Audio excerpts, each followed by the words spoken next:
The most recognizable part of this week's parasha, Parashat Yitro, is the Aseret HaDibrot, the 10 commandments, or more accurately in Hebrew, the 10 utterances.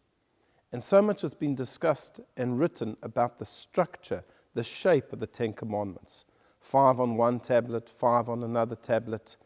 The fact that the 5 on the first tablet are mitzvot, or commandments between man and God.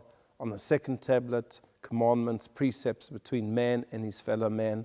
The shape of the commandments, exactly as to whether commandment number 1 has got something to do with commandment number 6, and so on and so forth. But let's look for a moment at the order of the commandments, and in particular, commandment number 4 and commandment number 5. Number 4 is Zachor et Yom HaShabbat lekadsho. You shall remember the Shabbat day to make it holy.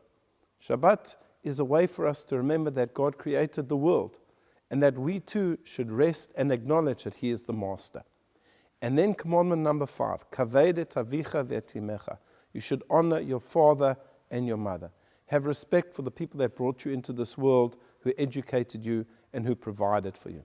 Now, is there any connection between these two commandments, Shabbat and honoring parents? And I once heard the following very beautiful interpretation by Rabbi Moshe Krutztag, the Av Beit Din of South Africa. And he explained as follows. We find very often that there is a generation gap that exists between parents and children. They're not able to speak to one another. They don't really get on with one another. And this generation gap is widening and widening in our current generation, where there's so much technological advances. Parents and children just don't really see eye to eye with one another. And of course, you want to try to close this gap, to try to ensure that you can hand over the values and the legacies of Judaism to your children. But how exactly do you do that? And the answer, explained Rabbi Krutztag, is the 4th commandment.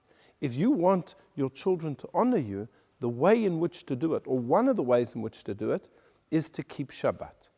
If Shabbat is kept in your home, if on Friday night the family sit around the table and they share Torah thoughts with one another, and they share just their experiences during the week, and then again they come together for Shabbat lunch, and they spend time away from their computers and their cell phones, and even if they play something like a simple board game or go for a walk in the park, this is what creates a bond between parents and children.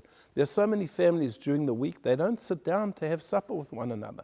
Maybe the parents aren't even home yet. The children are watching television or doing homework, or they're just sitting in front of the television and eating. There is no connection. Shabbat allows us to disconnect from the world. And when we're disconnected from everybody else, we have the time to focus on one another and to focus on family. And therefore, the Torah is telling us, just by the actual structure and the order of the commandments, first, honor Shabbat. And if you're able to do that and to create the type of atmosphere that is required on Shabbat, then you'll be able to create a situation where your children will honor you. I wish you a Shabbat Shalom.